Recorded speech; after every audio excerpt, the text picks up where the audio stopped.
Alhamdulillahirrabbilalamin. Assalamualaikum warahmatullahi wabarakatuh. Ya Allah, ya Tuhan kami mohon keampunan daripada-Mu, ya Allah. Kami mohon kerahmatan-Mu, ya Allah. Kami mohon taufik dan hidayah-Mu, ya Allah.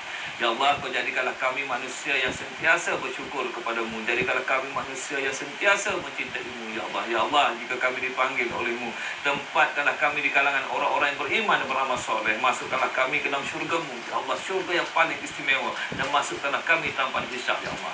Seluruh kehidupan kita merupakan suatu ujian kepada kita, sama ada kita menghampirkan diri kepada Allah SWT ataupun kita meninggalkan Allah SWT. Sebab sebagaimana dalam surah Al-Zariyat ayat 56 yang menyatakan, tidak aku jadikan jin dan manusia melainkan untuk menyembah dan beramal ibadat kepadaku. Kalau kita tak sembah Allah, kita tak menyembah apa tidak beramal ibadat kepadanya, ya Allah subhanallah. Jadi bila kita kata seluruh kehidupan ini merupakan ujian, kita telah bincang beberapa ujian yang besar-besar yang sering kita hadapi. Pertama, ujian anak. Yang kedua, ujian bencana. Yang ketiga, ujian apa yang dikatakan sebagai ujian harta.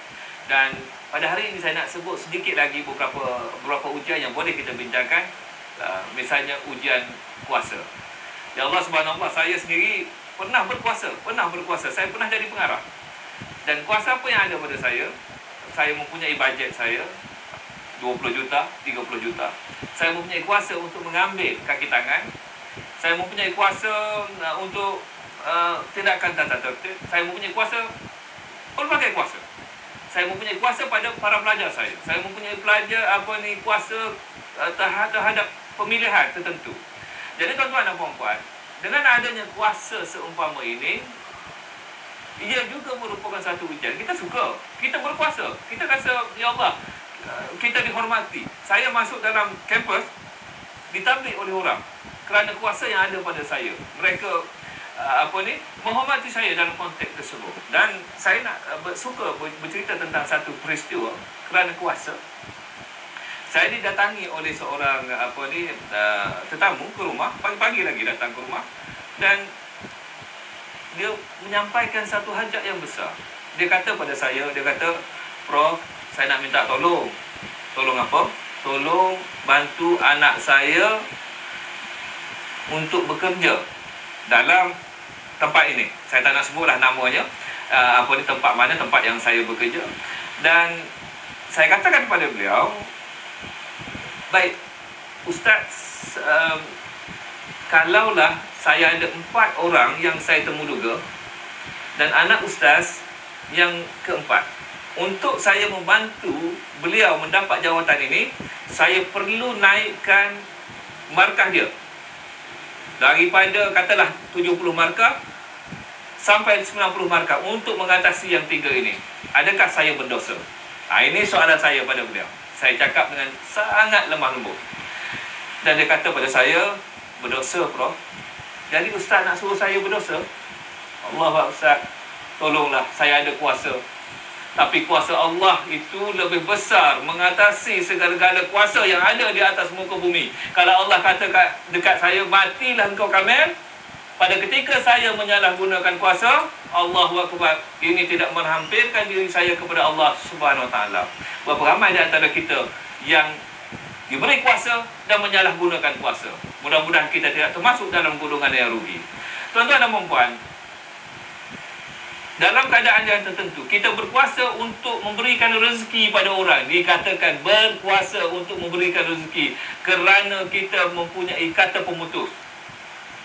Tuan-tuan dan puan-puan, ini juga merupakan ujian yang sangat besar. Kalau kita memberikan sesuatu kepada kaum keluarga kita, tidak bergantung kepada murid, tidak bergantung kepada tata cara yang perlu kita patuhi, maka kita telah menyebabkan kita, menjauhkan kita daripada Allah Subhanahu Wa Taala. Mudah-mudahan kita tidak termasuk dalam golongan tersebut.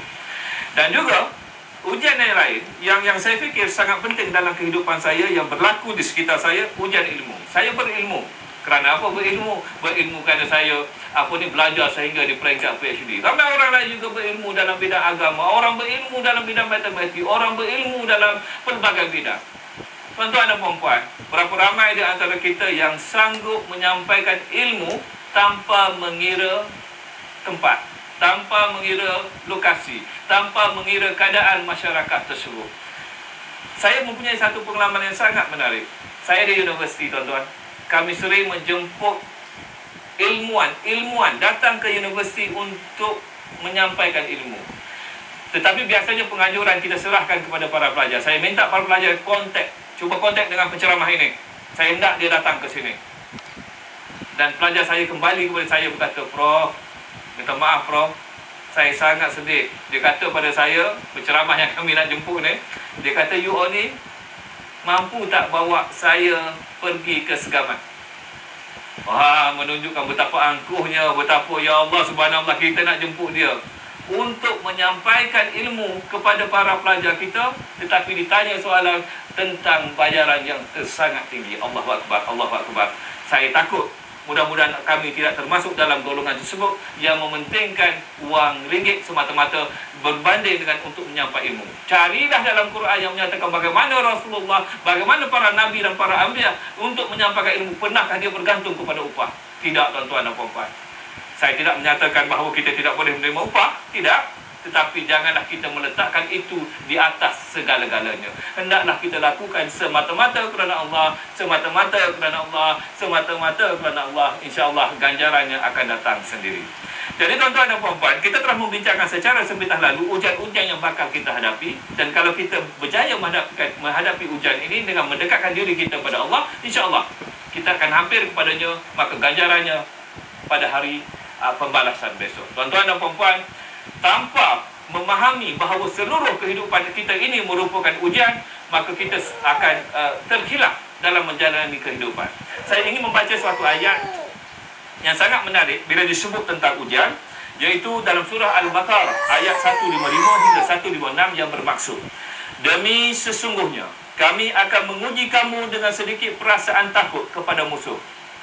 Siapa musuh kita? Iblis. Orang jawab, ya Allah, Iblis tak ada masalah tuan-tuan dan puan-puan. Iblis nak lawan kita, kita lawan balik dia. Kalau dia kata jangan semayang, kita semayang, habis cerita. Tetapi musuh kita yang lebih besar adalah ketua kita. Kenapa ketua kita musuh kita? Dia menentukan kita naik pangkat ke tidak pangkat. Dia yang akan catat kat situ yang kita takutnya kepada ketua kita. Bila dia buat mesyuarat melebihi waktu solat berjemaah, kita tak berani nak lawan. Dia beri perasaan takut kepada ketua.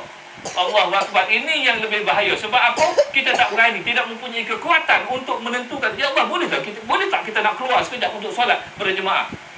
Dalam keadaan yang tertentu, kita perlu memikirkan. Inilah yang diceritakan oleh Allah. Kami akan menguji kamu dengan sedikit perasaan takut dan dengan merasai kelaparan, dengan berlakunya kekurangan dari harta benda dan jiwa serta hasil tanaman, dan berilah khabar gembira kepada orang-orang yang sabar. Allah akan bagi rasa takut. Takut kita hilang harta benda, kita takut ini, takut itu, takut yang kita ni hilang jawatan, kita takut kita hilang anak-anak, kita takut kita hilang macam-macam perkara yang kita takut. Dan ketakutan ini yang sebenarnya merupakan satu ujian yang diberi oleh Allah Subhanahu Wa Taala, iaitu orang-orang yang apabila mereka ditimpa oleh sesuatu kesusahan, mereka berkata, sesungguhnya kami adalah kepunyaan Allah dan kepada Allah jualah kami kembali. Allahu Akbar. Bermakna sebagaimana yang saya nyatakan dalam siri-siri yang awal dulu, bahawa ada beberapa sifat positif yang perlu ada pada diri kita untuk mengawal ujian ini, iaitu sabar, ikhlas, khusyuk. Dan juga ada beberapa sifat yang akan menolak kita: takbur, riak, sombong, angkuh, lalai.